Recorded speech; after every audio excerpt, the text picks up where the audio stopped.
오늘 우리가 함께 봉독한 요한복음 5장 1절부터 15절 말씀을 본문으로 내 자리를 들고 걸어가라는 제목을 함께 은혜 나누길 소망합니다. 중세 유럽에는 유럽 전체를 공포로 이끈 질병이 있었습니다. 우리가 흑사병이라고 부르는 페스트라는 전염병이 유행해서요. 유럽을 거의 초토화시켰는데요. 이때 유럽에서 사망한 사람들이 15세기니까 정확한 통계는 없더라도 최소 7,500만 명에서 최대 2억 명까지 사망했다고 전해지고 있습니다. 그때 당시 이런 사망자 수는 유럽의 인구에 비해 최소 30에서 50%의 인구가 사망하게 되는 엄청난 재앙이었어요. 특별히 이 페스트라는 질병은요, 급성으로 발병하면 병에 걸린 지 빠르게는 6시간 만에 생명을 잃는다고 합니다. 그래서 그런 얘기가 전해 내려왔다 그래요. 어젯밤에 친구가 죽어서 그 친구의 임종을 지키기 위해 찾아온 신부. 왜냐면 중세 유럽은 카톨릭 국가였죠. 그래서 신부가 임종을 지켜줘야 하기 때문에 그 임종을 지키러 보러 온 신부와 그 친구의 장례를 치러주기 위한 3명의 친구가 있었는데, 친구의 장례를 치르고 와서 그날 오후에 신부와 3명의 친구가 모두 다 세상을 떠났다는, 이 정도로 엄청난 발병률과 치사율을 가졌던 질병이 바로 페스트였습니다. 더군다나 오늘날처럼 예방의학이라거나 아니면 세균학 등이 발달하지 못했던 당시에 페스트는 말 그대로 악마의 병이다. 이건 악마가 주는 재앙이라고 여겨졌습니다. 그래서 당시 할 수 있었던 최대한의 방법은 페스트가 걸리면 그 걸린 환자를 격리하고 그가 쓰던 물건을 모두 다 불태워버리는 것. 이것이 당시 할 수 있었던 최선이라고 합니다. 이 방법은 오늘날 전염병이 돌면 현재에도 똑같이 하는 방법이죠. 그럼에도 이 페스트는 진정되지 않고, 그래서 유럽에서는 페스트 때문에 한 마을 전체가 완전히 사라지게 되는 일도 벌어졌고요. 그러다 보니 여러 가지 미신과 같은 모습이 나타나기 시작했습니다. 페스트를 고치는 의사들이나 그걸 방역하는 사람들이 독수리 머리와 같은 마스크를 쓰고 돌아다닌다거나 페스트가 독수리를 무서워한다. 아니면 자신들이 고행의 길을 함께 함으로써 채찍질을 맞으면서 고행을 하거나 고행길을 감으로써 이 질병으로부터 벗어날 수 있다는 이런 모습이 나타났어요. 즉 페스트라는 무서운 질병을 벗어나기 위해서, 피해가기 위해서 할 수 있는 모든 방법을 한 것이죠. 결국은 이 페스트는 어떤 의학적인 힘에 의해서 사라지지 않고요, 자연적으로 혼자 사라졌습니다. 오늘날에는 페스트와 같이 수천만 명의 생명을 한꺼번에 앗아가는 이런 전염병이 나타나지 않고 있습니다. 하지만 아직까지도 에볼라 바이러스나 이런 국지적으로 치사율이 높은 전염병이 나타나고 있어요. 꼭 전염병이 아니더라도 암이라거나 아니면 아직 정복하지 못한 면역결핍증, 또는 요즘에 많은 어린아이들을 괴롭게 하는 그 원인을 분명히 알 수 없는 아토피와 같은 질병들이 정복되지 못한 질병으로 인류를 괴롭히고 있죠. 우리에게는 이런 질병만의 문제가 있는 것이 아닙니다. 질병만이 우리를 고통스럽게 하는 것은 아니에요. 우리 인생에도 마치 중세 유럽 사람들이 피해갈 수 없었던 질병과 같았던 페스트처럼 인생의 족쇄와 같이 끊임없이 우리를 괴롭히는 문제들이 존재할 수 있습니다. 그리고 그 문제는 1, 2년이 아니라 평생을 나와 함께한, 나를 괴롭히는 문제일 수도 있어요. 자, 이런 평생의 족쇄와 같은 문제에서 우리는 어떻게 벗어날 수 있을까요? 그리고 오늘 말씀을 나누면서 그 답을 찾을 수 있기를 소망합니다. 오늘 본문은 예수님께서 베데스다 못을 방문하신 내용의 기록입니다. 자, 이 베데스다라는 못은 예루살렘 성벽 안에 있었던 저수지였어요. 자, 성경에 보면, 특히 신약 성경에 보면 예루살렘 성 안에 있었던 저수지가 2개가 언급이 됩니다. 하나는 우리가 잘 아는 실로암 못이죠. 이 실로암 못은 히스기야 왕 때 적군이 예루살렘을 포위할 때 물을 얻기 위해서 원래는 성 밖에 있었던 수원지에서 지하 터널을 통해 수로를 연결하고 예루살렘 성 안으로 물을 끌어들인 곳, 즉 성 밖에 있던 물이 성 안으로 들어오는 곳이 바로 실로암 못이었습니다. 그에 반해 이 베데스다 못은요, 특별한 기능이나 생성 용도가 성경에는 기록되어 있지 않아요. 네, 많은 고고학자들이 고고학적 발굴을 하고 추정하기로는 이 베데스다 못은 성 밖에서 내려오는 빗물을 모아서 성전에서 제사를 드릴 때 제물을 씻거나 성전 안에 있는 사람들이 몸을 씻는 용도로 사용하지 않았을까라는 그런 추정을 하고 있습니다. 그런데 예수님 당시에 이곳에는요, 많은 병자들이 모여 있었어요. 왜냐하면 이 베데스다 못은 병자들을 치유하는 능력이 있는 곳이라는 소문이 퍼졌기 때문입니다. 자, 이에 대해서는 오늘 본문 4절에 이렇게 기록되어져 있어요. 이는 천사가 가끔 못에 내려와 물을 움직이게 하는데 움직인 후에 먼저 들어가는 자는 어떤 병에 걸렸든지 낫게 됨이라라. 즉 베데스다 연못의 그 물이 가끔씩 이제 동인다. 이거는 용솟은 침다는 표현을 하죠. 그럴 때가 있는데 그때 제일 먼저 물속에 들어가는 사람은 낫게 되었다는 거예요. 그래서 이 시대 당시의 사람들은 그 베데스다 못이 동하는 것이, 용솟음 치는 것이 천사가 내려와서 흩트는 것이다라고 생각을 했고, 실제로 오늘 본문을 보면 그곳에서 많은 사람들이 고쳐나갔다는 것을 알 수 있습니다. 이 38년 된 병자가 예수님께 고백하기를 내가 낫고자 하냐 했을 때 나를 물에 넣어줄 사람이 없어 항상 다른 사람이 먼저 물에 들어갑니다 라고 이야기하죠. 자, 이에 대해서 베데스다 못이 간헐천이다 라는 얘기를 하는 사람들도 있는데요.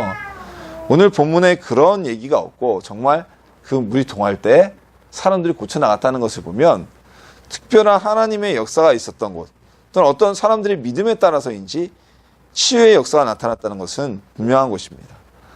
자, 그러다 보니 이 베데스다 못가에는 각종 병에 들린 사람들이 다 모여들었어요. 피부병, 또는 나면서부터 다리를 젓는 사람, 눈이 먼 사람, 그리고 돈이 없어서 의사를 찾을 수 없는 사람들은 베데스다 못가에 모여들어서 그 물이 동하는 것만을 바라보고 있었습니다. 자, 오늘날로 말하자면 이 베데스다 못은 종합병원과 같은 곳이 되어버리고 만 겁니다. 제가 가끔 가다 병원에 가면요, 대학병원에 가면 온갖 병자들이 다 모여 있어요. 대학병원은 그렇죠. 종합병원이니까 귀 아픈 사람도 오고, 내과 질환 있는 사람도 오고, 외과 질환 있는 사람도 오고, 모든 병자들이 다 모여듭니다. 동네 의원은 진료 과목만 가잖아요. 내과에는 내과만, 이비인후과에만 목 아픈 사람 이렇게 가는데, 이 베데스다 못은 당시에 종합병동이었던 거예요.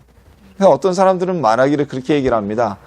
이곳에는 로마, 그리스가 헬라 제국이 유대를 점령했죠.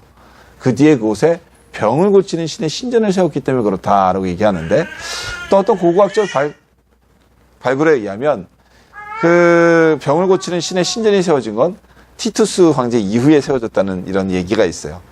다시 말해서 그건 이제 후대에 세워진 것이고, 이전에 이미 이곳은 사람들이 고쳐나가기 위해서 소망을 가지고 모여든 곳이라는 겁니다. 제 예수님께서 베데스다를 방문하셨을 때에도 이곳에 수많은 병자들이 모여 있었습니다. 자, 우리가 알듯이 예수님은 많은 병자들을 치유하셨어요. 귀신 들린 자로부터 시작해서 문둥병자, 열병에 걸린 사람들, 많은 병자들을 치유하셨습니다. 그래서 예수님께서 베데스다를 방문하셨을 때 예수님의 제자들은 아마도 오늘도 주님이 여기서 저 사람들 다 고쳐주실 거야, 그러려나 보다라고 생각했을 수도 있어요. 그러나 예수님은 베데스다에 들어가셔서 사람들을 불러 모으지 않으셨습니다. 그들에게 다른 곳에서 하듯이 사람을 불러 모으시고 하나님 나라의 말씀을 전하시고 또는 그 사람들에게 축사를 하셔서 그들의 병을 고치지 않으셨어요. 그 많은 병들 중에, 수많은 병자 중에 단 한 사람을 쳐다보시고 그에게 이렇게 질문하셨습니다. 내가 낫고자 하느냐? 라는 질문하셨어요. 자, 병든 사람에게, 더군다나 병들어서 낫고 싶어서 베데스다 못가에 와 있는 사람에게 당신 낫고 싶습니까? 라고 묻는 것은 아주 당연한 질문이에요. 뚝단지 같은 질문일 수 있어요. 오늘날로 말하면 병을 고치러 병원에 온 사람에게 당신 병 고치고 싶어요? 라고 묻는 거랑 똑같은 겁니다. 그러나 예수님께서는 이 질문을 왜 이 사람에게 하셨을까요? 예수님은요, 병들어서 누워있던 그 오래된 병자에게 정말로 낫고 싶은 의지가 있는지 확인하고 싶으셨던 거예요. 자, 병든 지 오랜 사람, 그리고 고치기 위해 비록 이 베데스다에 와 있는 사람에게 그 말씀을 물으신 것은 오래 병든 사람은요, 병을 낫고 싶지만 그 의지가 오히려 줄어들 수도 있어요. 이곳에 베데스다에 와 있지만 관성 쪽으로 와 있을 수도 있어요. 예수님은 병자의 믿음의 의지를 시험하신 것이었습니다. 그냥 남들이 베데스다에 가면 병이 낫는다고 하니까, 정말 낫고 싶은 마음이 있으니까 내가 여기까지 왔지, 다른 곳에 있으면 사람들에게 민폐가 되고 차라리 이곳에나 와 있는 게 같이 아픈 사람들끼리 마음이라도 통하고 낫지 라고 여기고 있는지, 진정 그가 정말 오랜 병으로부터 낫고 싶은 마음이 있는지 묻고 계신 것입니다. 예수님은 그의 답변을 듣길 원하셨습니다. 예수님은요, 지금도 오늘 우리에게 묻고 계십니다. 내가 정말 진정 문제 해결을 원하니? 그냥 기도하는 거 아니니? 정말 이 문제 해결을 원하니라고 우리에게 질문하고 계십니다.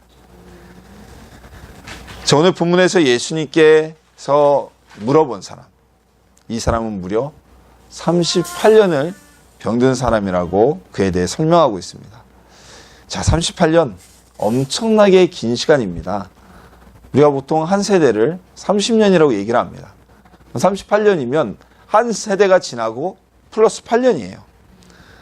게다가 2000년 전에 예수님 당시의 평균 수명을 생각을 한다면 38년의 병이 들었다는 것은 이 사람은 거의 평생을 병에 걸려 살았다는 것을 우리가 추정할 수가 있어요.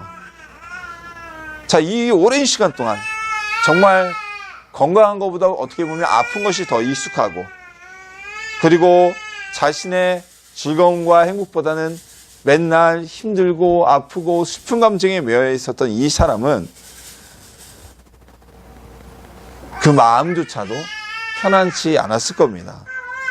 게다가 38년이나 되는 이 오랜 시간을 건강을 누리지 못하고 아팠다는 것은 그 시간 동안 누군가에게 자신의 몸을 의탁하고 도움을 받고 지냈을 수밖에 없었는 겁니다.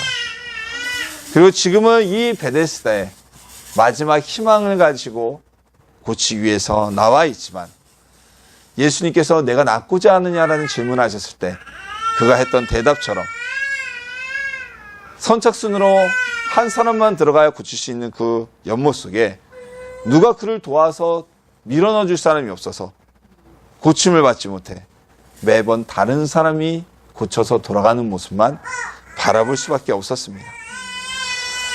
우리 속담에 이런 속담이 있죠. 오랜 병에 효자가 없다는 얘기가 있습니다.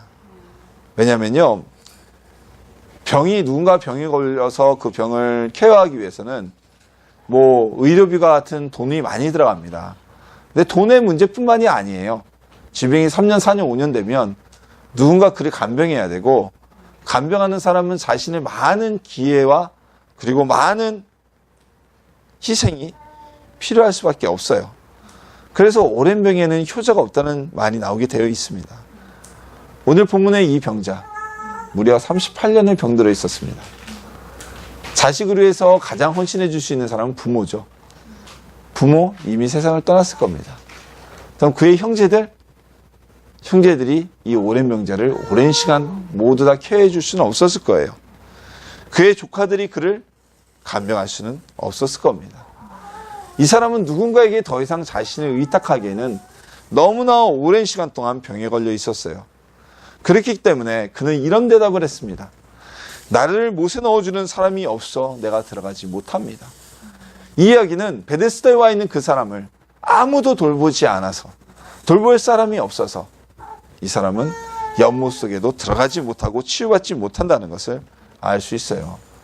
결국 이 38년 된 병자는 자신의 오랜 질병으로 인해 가족에게도 버림받은 외로운 사람이라고 우리가 추정할 수가 있습니다. 즉, 이 사람은 병으로 인해 몸이 힘들기도 했지만 그의 마음 역시 깊이 상처받고 온전하지 못한 사람이었어요. 우리가 이런 얘기를 합니다. 몸은 병에 걸려도 마음만은 누구보다 건강한 사람이 있다라고 얘기를 하죠.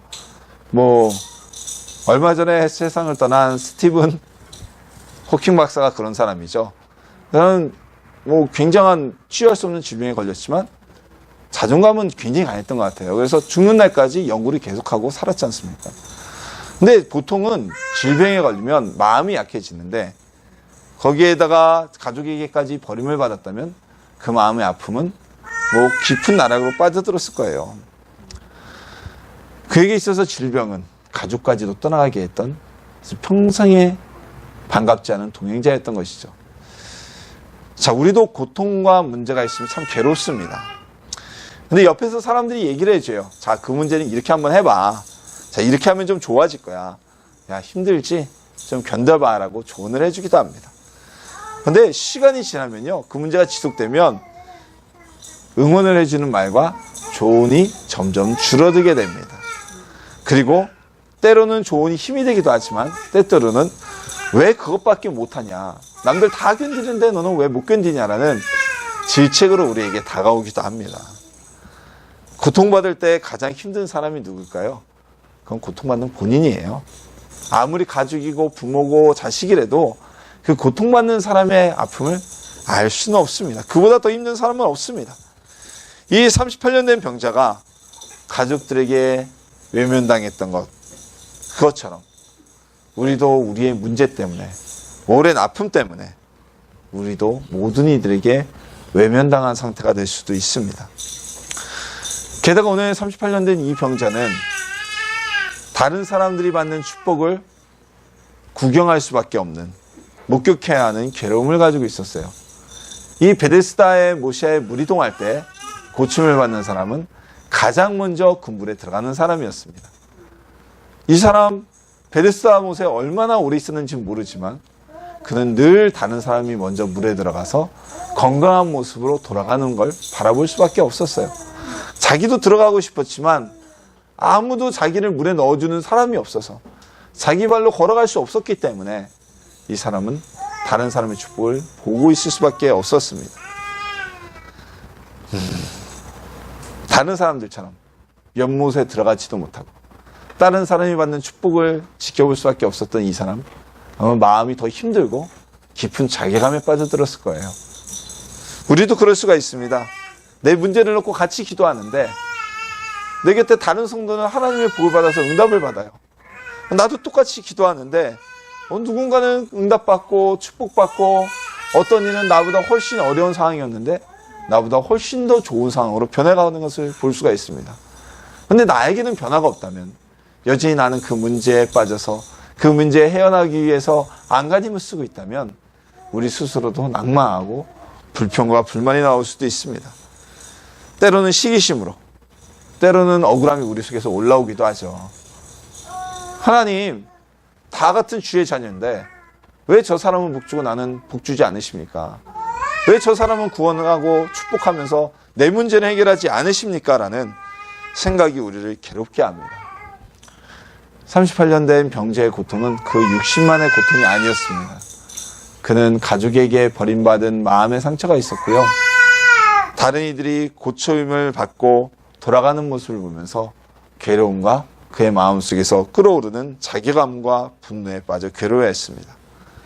이런 고통 속에 있는 그에게 예수님이 찾아오신 것이었습니다. 예수님께서는요, 이 오랜 병자에게 이렇게 말씀하셨어요. 일어나 내 자리를 들고 걸어가라고 하셨습니다. 자, 38년 동안 병이 들어서 오늘 본문에 보면 분명히 누워 있었다고 되어 있거든요.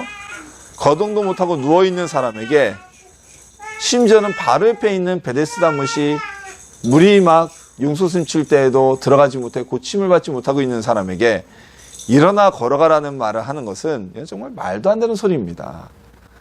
근데 오늘 본문을 보면요, 결론적으로 이 병자는 예수님의 말씀대로 치유받았어요. 아마 일어나 내 자리를 들고 걸어가라 했을 때 이 사람의 몸에 어떠한 변화가 일어나는 것을 스스로 느꼈을 겁니다. 그렇게 그는 일어나서 예수님의 말씀처럼 자리를 접어서 들고 걸어가게 됩니다. 자, 오늘 이 본문에서 우리가 중요하게 주목해야 될 부분이 있어요. 이 오랜 병든 사람은 예수님이 누구인지 몰랐다는 것이죠. 즉, 이 사람은 안식일에 자리를 들고 움직이는 것을 본 유대인들이 그를 질책합니다. 내가 안식일인데 어디를 가느냐? 안식일에는 율법에 따르면 함부로 노동을 해서도 안 되고 움직여서도 안 돼요. 그를 질책하자, 나를 낫게 한 그가 나보고 자리를 들고 걸어가라고 했어. 그가 누구냐라고 물어봤을 때 예수님이 누군지 몰랐기 때문에 대답을 하지 못합니다. 즉 이 사람은 예수님이 많은 곳에서 병든 자들을 고치고 심지어는 물로 포도주를 만드는 그런 분이라는 사실을 알지 못했어요. 만약에 알았다면 주의 말씀을 듣고 신뢰할 수도 있었겠지만 어떤 한 젊은이가 와서 예수님의 이때 추정 나이가 30세 어간입니다. 이 사람은 38년 병들었습니다. 예수님보다 연장자였다는 것은 분명한 사실이죠. 한 젊은이가 와서 툭 던져서 그래? 당신의 자리를 들고 일어나 걸어가십시오 라고 했는데 그 젊은이의 말을 그대로 신뢰하고 믿고 따랐다는 겁니다. 우리에게도 주님이 우리의 오랜 문제, 오랜 인생의 숙제를 해결하기 위해서 감동을 주실 때가 있습니다. 때로는 기도의 응답으로 말씀하실 때도 있고 때로는 우리의 마음의 감동으로 주실 때도 있고 때로는 우리의 삶의 역동을 통해서 그러한 말씀을 주실 때가 있어요. 그때 우리는 주님의 그 말씀을 듣고 믿고 행동해야 됩니다. 이 38년 된 오래된 병자, 이 사람은 예수님이 누구인지 몰랐지만 예수님이 말씀하실 때 그 몸의 변화를 깨닫게 됐고 그대로 예수님의 말씀처럼 일어났습니다. 만약 이 사람이 주의 말씀을 신뢰하지 않았다면 몸이 조금 오늘 이상하네? 야 이보쇼, 나이도 젊은 사람이 늙긴을 가지고 장난하는 거야 뭐야? 나보고 일어나라니 라고 생각했다면 평생 그 자리에 누워 살아야 됐을 겁니다. 그 인생은 비참함으로 끝났을 겁니다. 하지만 이 사람은 예수님이 하신 그 말씀을 그대로 듣고 따랐습니다. 그리고 일어나 걸어가라는 주의 말씀에 몸을 움직였고 일어났고 오랜 질병으로부터 해결받았습니다. 평생에 괴롭혔던 그의 문제로부터 벗어날 수가 있었던 겁니다. 이 사람은 나름대로 자신의 많은 최선의 노력을 다한 겁니다. 베데스다 목가까지 쫓아온 것은, 걷지도 못하던 그가 그 목가까지 온 것은 어떻게 해서든 나아보려는 최선의 노력을 다했던 거예요. 그렇지만 그는 질병을 낫지 못했어요. 주님을 만나기 전까지는. 우리도 우리 인생의 문제를 위해서 끊임없이 기도합니다. 누군가에나 자신의 문제가 있습니다. 어려움이 있습니다. 그때 우리는 주님의 말씀에 이 병자처럼 응답하고 믿음으로 행동할 수 있어야만 합니다. 이 병든 자는 주의 말씀을 신뢰했고 그 말씀대로 행동했고 그래야 해서 그의 병이 나음을 받았습니다. 병고침을 받은 이후에 성전에서 주님을 만났을 때 예수님은 그에게 말씀하십니다. 이제 다시는 죄를 범하지 말라는 말씀으로 그에게 구원의 말씀을 주셨습니다. 우리도 우리의 문제를 놓고 끝까지 포기하지 마십시오. 그리고 기도하십시오. 그리고 그 문제에 대해 주님의 말씀과 감동이 있을 때 믿음으로 행동하십시오. 그렇다면 주님이 우리의 평생의 짐으로부터 우리를 자유롭게 하실 것을 약속하고 계십니다. 주님 앞에 우리의 평생의 짐을 내놓고 자유를 누리는 하나님의 자녀가 되기를 주님의 이름으로 축원합니다. 자, 오늘 본문에 38년 된 병자, 38년을 병들었다는 것은 그가 인생에서 건강할 때보다 아플 때가 더 많았다는 것입니다. 즉 이 사람은 인생 자체가 질병이었던 사람이었어요. 베데스다의 못에 물이 동할 때 그곳에 들어가 나음을 받기에 연못에 왔지만 그는 매번 자기보다 다른 사람이 연못에 먼저 들어가는 모습을 볼 수밖에 없었습니다. 그 생활이 계속 반복되었어요. 오히려 다른 사람이 고침받아 가는 것을 보면서 자기를 도와줄 사람이 없어 병을 고치지 못하는 그는 더더욱 깊은 상처와 자괴감을 가졌을 겁니다. 하지만 이 병자는 그럼에도 불구하고 자신의 병을 낫고자 하는 마음을 접지 않았습니다. 그래서 예수님께서 내가 낫고자 하냐고 말씀하셨을 때 고치고 싶다는 의지를 확고하게 드러냈습니다. 예수님은 이 오래된 병자에게 믿음의 행동을 요구하셨습니다. 안수를 하신 것도 아니었고요. 그에게 축사하신 것도 아니셨어요. 그리고 내가 누구라고 소개하지도 않으셨습니다. 단지 내 자리를 들고 일어나 걸어가라고 하셨을 뿐입니다. 예수님의 말씀에 이 병자는 즉시 응답을 합니다. 그리고 즉각적으로 일어나 자리를 들고 걸어남으로 인해 오랜 세월 자신의 인생 전체였던 질병으로부터 치유함을 받고 건강한 몸이 되어버렸습니다. 자, 우리에게도 일생에 해결함을 받지 못하는 문제들이 있을 수가 있습니다. 컴플렉스가 되어서 순간순간 우리의 마음속에서 삶 속에서 올라와서 우리를 괴롭게 합니다. 끊임없이 기도하지만 해결되지 않는 문제 때문에 우리는 어려움을 겪기도 합니다. 그리고 그 문제가 지속되면 지속될수록 우리는 낭망하고 상처를 받기도 합니다. 하지만 우리가 포기하지 않는다면 이 오랜 세월 병에 걸렸지만 자신이 치유받을 의지를 가질 수 있었던 이 사람처럼 포기하지 않고 기도한다면 주님은 우리에게 어느 날 문득 말씀하실 겁니다. 감동을 주실 겁니다. 그때 우리의 상식과 이성을 따라서 판단하지 마시고 그 음성에 믿음으로 행동하십시오. 그렇다면 주님이 이 38년 된 병자를 고쳐주신 것처럼 우리 인생의 문제 역시 해결함을 받을 것입니다. 오늘 말씀에서 예수님은 우리에게 믿음으로 행동하라고 말씀하고 계십니다. 포기하지 말라고 말씀하고 계십니다. 예수님을 모르던 이도 고치신 예수님께서 자신의 백성된 우리를 포기하실까요? 우리를 외면하실까요? 그렇지 않습니다. 포기하지 말고 예수님의 말씀에 믿음으로 응답하고 행동하여서 우리의 인생을 붙잡고 있는 평생의 고통에서 벗어나는 하나님의 자녀가 되시기를 예수님의 이름으로 축원합니다.